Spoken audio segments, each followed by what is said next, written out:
लोक देवताओं की भी पावन भूमि रही है। राठौड़ राय श्री कल्ला जी भी ऐसे ही लोक देव हैं जिनकी भक्ति में पूरा राजस्थान आकंठ डूबा रहा है। राजस्थान के मेड़ता राज्य के शासक राव रतन सिंह के छोटे भाई अचल सिंह और उनकी धर्मपत्नी श्वेत कुंवर के सुपुत्र थे कल्ला जी। उल्लेखनीय है कि मीराबाई इन्हीं अचल सिंह जी की बहन और कल्ला जी की बुआ थी। कल्ला जी के जन्म के समय प्रकृति के अनेकों चमत्कारिक परिवर्तन देखे गए।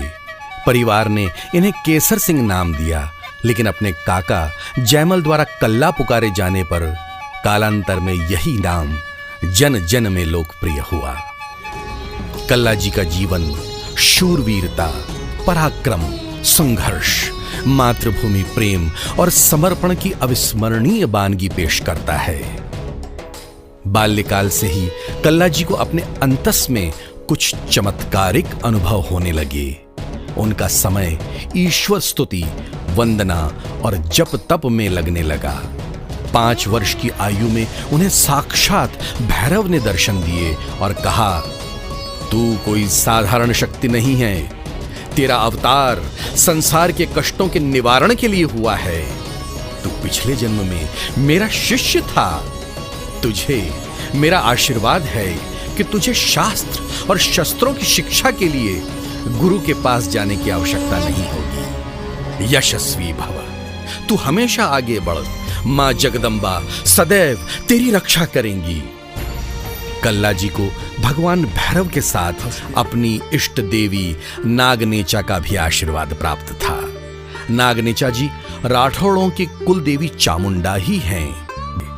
उनकी अगाध श्रद्धा से एक दिन मां जगदंबा साक्षात प्रकट हुई और उन्हें आशीर्वाद दिया कि युद्ध में कभी तेरी हार नहीं होगी, लेकिन यदि तूने युद्ध में पीछे मुड़कर देखा तो निश्चित ही तेरी पराजय होगी और तुझे कोई नहीं बचा सकेगा। समय बीतता रहा और कल्ला जी अपनी बुआ जी की प्यार की छाया में बड़े होने लगे। इस बीच ऐसी कई घटनाएं हुईं जिससे कल्ला जी के पराक्रम की पुष्टि होती है। लगभग 16 वर्ष की आयु में कल्ला जी चित्तौड़ पहुंच गए। किसी तरह ऐसा योग बना जब कल्ला जी को चित्तौड़ के महाराणा उदय सिंह के सामने उपस्थित होने का मौका मिला। वे कल्ला जी के व्यक्तित्व से प्रभावित हुए। कल्ला जी सैनिक बनने का मन बना चुके थे। महाराणा उदय सिंह ने उनकी दृढ़ता देखकर कहा, यदि एक भैंसे की गर्दन को काट दो तो उन्हें सेना में भर्ती कर लिया जाएगा। शूरवीर लेकिन करुणा से भरे कल्ला जी ने कहा, हुकुम, भैंसा तो एक मूक प्राणी है, आप तो मुझे किसी सूरमा की गर्दन काटने का हुक्म दीजिए तो मुझे ज्यादा खुशी होगी। उदय सिंह को लगा कि किशोर जरा ज्यादा ही बड़बोला है। उन्होंने कल्ला जी को आदेश दिया कि यदि ऐसी बात है तो जा खतरनाक पेमला भील की गर्दन काट के ला। कल्ला जी ने तत्काल पेमला भील के विनाश की चुनौती को स्वीकार कर लिया। वे नाम मात्र के सैनिकों को लेकर पेमला भील पर आक्रमण करने के लिए चल दिए। शिवगढ़ के ठाकुर कृष्णदत्त चुंडावत भी पेमला के आतंक से बहुत परेशान थे। उन्होंने महाराणा उदय सिंह के अभियान में सहयोग करने का निश्चय किया। ऐसे समय में कृष्णदत्त जी की वीर पुत्री कृष्णा कुमारी आगे आई और अभियान का नेतृत्व करने के लिए पुरुषों का बाना पहनकर कल्ला जी की सेना से जा मिली। कल्ला जी पेमला से जा भिड़े। कृष्णा जी भी उनका सहयोग करती रही। अंततः कल्ला जी ने अपने अपूर्व शौर्य, पराक्रम और साहस से पेमला की गर्दन उसकी धड़ से अलग कर दी और पूरे क्षेत्र को उस आतंकी से मुक्त कर दिया। कल्ला जी शिवगढ़ से आए शूरवीर नायक से बहुत प्रभावित हुए और उससे परिचय मांगा। तब कृष्णा जी ने योद्धा का बाना उतार कर बताया कि वो पुरुष नहीं, नारी हैं और कल्ला जी के पराक्रम से अत्यंत प्रभावित हैं। पेमला भील को परास्त करने के बाद कल्ला जी चित्तौड़ पहुंचे, जहां उनका अद्भुत स्वागत किया गया। उनके शौर्य और साहस को देखते हुए उन्हें सेना के सामंत के रूप में नियुक्त कर दिया गया। इधर शिवगढ़ लौटकर कृष्णा जी ने अपने पिता कृष्णदत्त जी को युद्ध का हाल सुनाया और कल्ला जी की शूरवीरता का बखान भी किया। उन्होंने अपने मन की बात भी अपने पिता से कही, जिसे कृष्णदत्त जी ने सहृदयतापूर्वक स्वीकारा। गाजे बाजे के साथ महापराक्रमी कल्ला जी की बारात वीरांगना कृष्णा जी को ब्याहने चली। लेकिन कहते हैं नियति को कुछ और ही मंजूर था। इधर कल्ला जी अपनी ससुराल में तोरण मारने ही वाले थे कि चित्तौड़ से घबराया हुआ एक दूत मंडप में पहुंचा और अकबर द्वारा भारी सेना के साथ आक्रमण की सूचना दी। दूल्हा बने कल्ला जी घोड़े से उतर पड़े और अपने सजे धजे वस्त्रों को त्याग कर उन्होंने युद्ध का बाना धारण कर लिया। उन्होंने अपने बुजुर्गों से कहा कि क्षत्रिय का सबसे बड़ा धर्म है युद्ध। मेरी मातृभूमि मुझे पुकार रही है। वे बड़े बुजुर्गों का आशीर्वाद लेकर चित्तौड़ के लिए निकल पड़े। चारों ओर युद्ध का महासंग्राम छिड़ा हुआ था। सारी जिम्मेदारी जयमल जी और कल्ला जी के काबिल कंधों पर आ गई। रणभेरी बजते ही कल्ला जी दुश्मनों पर टूट पड़े। ये क्षण ऐसे थे मानो साक्षात भगवान शंकर मृत्यु का तांडव करने के लिए युद्ध भूमि में आ गए हों। मुगल सेना घबरा उठी। उसके सैनिक रणक्षेत्र छोड़कर जाने लगे। कल्ला जी ने हजारों मुगल सैनिकों को धराशायी कर दिया। ये जानने के लिए कि कितने सैनिक मारे गए हैं, कल्ला जी ने पीछे मुड़कर देखा। अनायास उन्हें ध्यान आया, मां जगदम्बा ने उन्हें पीछे मुड़कर देखने के लिए मना किया था। उन्होंने विचार किया कि अब तो मेरी हार निश्चित है, लेकिन मैं अपने प्राण दुश्मन के हाथों नहीं गंवाऊंगा। ऐसा कहकर उन्होंने अपनी ही तलवार से अपना सिर काटकर मां जगदम्बा के चरणों में अर्पित कर दिया।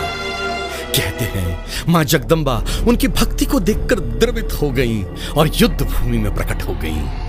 उन्होंने कहा, कल्ला, तूने ये ठीक नहीं किया मेरे लाल। तुझे अपनी मातृभूमि की रक्षा करनी है। जा, मैं तुझे आशीर्वाद देती हूं। तू अपने धड़ से ही सुन और देख सकेगा, युद्ध में विजयी होगा। मां के आशीर्वाद से कल्ला जी का धड़ फिर खड़ा हो गया। तलवार तन गई।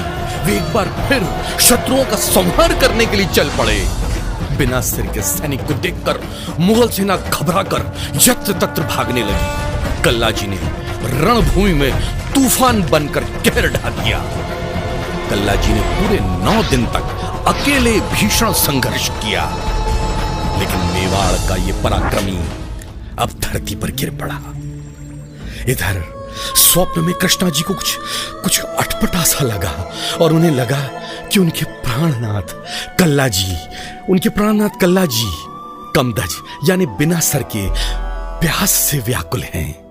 वे अपने प्रियतम को ढूंढने के लिए वरमाला और पानी का घड़ा लेकर जंगल में चल पड़ी।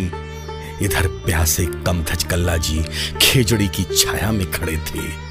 खेजड़ी उन्हें देखकर द्रवित हो गई और उन पर जल बरसाने लगी। पानी पीकर राठौड़ कुल शिरोमणि कमदज कल्ला जी तृप्त हो गए और विक्रम संवत 1654 में उनके प्राण पखेरु उड़ गए। इस समय कल्ला जी की आयु मात्र 24 वर्ष थी। कृष्णा जी ने एक वीरांगना की तरह अपने प्रियतम के साथ सती होने का निर्णय लिया। कृष्णा जी की पुकार सुनकर मां जगदम्बा अपने हाथों में कल्ला जी का सिर लेकर प्रकट हुई और अपने शूरवीर भक्त के शरीर को संपूर्णता प्रदान की। कहा जाता है खेजड़ी के जिस पेड़ के नीचे कल्ला जी गिरे थे, वहां उनके प्रताप से एक गांव बस गया और रनेला नाम के इसी गांव में कल्ला जी का स्थानक है। रनेला गांव राजस्थान के दक्षिणी भाग सलुंबर के पास स्थित है, जहां शारदीय नवरात्र के पहले रविवार को बड़ा मेला आयोजित किया जाता है। वीर गति को प्राप्त करने के कुछ वर्ष बाद कमदज कल्ला जी नाग पंचमी के दिन अपने आदि स्थानक पर ही शेषनाग योनि में पवन के रूप में प्रकट हुए। एक बालक के रूप में उनका पुनर्जन्म हुआ और उन्होंने भी कल्ला जी के बचपन की तरह अलौकिक चमत्कार दिखाए। उस बालक ने अपने नए अवतार में दीन दुखियों और रोगियों के कष्टों के निवारण का संकल्प लिया।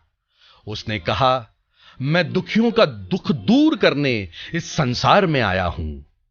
मालिक के रूप में कल्ला जी दुखियों का दुख दूर करते हैं और नाना प्रकार की आदि व्याधियों का उपचार आसानी से कर देते हैं। वे अपने श्रीमुख से फरमाते हैं कि उनकी शक्ति महासती कृष्णा कुमारी हैं। लोक देवता के रूप में स्थापित कल्ला जी छोटे बड़े हर हैसियत वाले व्यक्ति एवं परिवार के आराध्य हैं। उनके सुकार्यों की स्मृति को अक्षुण्ण रखने के लिए श्री कल्ला जी वैदिक विश्वविद्यालय की स्थापना राजस्थान के चित्तौड़ शहर के औद्योगिक क्षेत्र निम्बाहेड़ा में स्थापित की जा रही है। इसके अंतर्गत वेद, संस्कृति, कल्प, वेद वेदांत, इंफॉर्मेशन टेक्नोलॉजी, मैनेजमेंट, लॉ एवं रिसर्च प्रोग्रामों का अध्यापन किया जाएगा। विश्वविद्यालय का मुख्य उद्देश्य भारतीय सनातन वैदिक परंपराओं का प्रचार प्रसार करना है। वैदिक विश्वविद्यालय की संस्थापना के मूल में यह संकल्प भी है कि वैश्विक चुनौतियों के साथ भारत का युवा हमारी वैदिक और सनातन संस्कृति से भी रूबरू हो और इन ग्रंथों में मौजूद वैज्ञानिक तथ्यों एवं शोधपरक निर्णयों के अनुरूप नए समाज की सृष्टि कर सके। प्रसिद्ध शेषावतार कल्ला जी वेदपीठ में प्रतिवर्ष पाटोत्सव का अनुष्ठान किया जाता है। यही वो स्थान है जहां पर कल्ला जी एवं वीरांगना कृष्णा जी की पीठ स्थापित की गई है। इस आध्यात्मिक जन जागरण उत्सव के अंतर्गत पद यात्रा, शूरवीरों और वीरांगनाओं के चरण पूजन, आदरांजलि, शोभा यात्रा एवं कलश यात्रा का आयोजन प्रतिवर्ष होता है। इसी दौरान देश के पूजनीय संतों और साध्वियों के प्रवचन का कार्यक्रम कल्याण नगरी में होता है। दुखियों और पीड़ितों को आत्मिक और शारीरिक शांति देने वाले शेषावतार श्री कल्ला जी भारतीय लोक संस्कृति के अनन्य आराध्य हैं। असीम श्रद्धा और आस्था में डूबा उनका भक्त समुदाय वर्षों से उनके आशीष का सुपात्र बना है।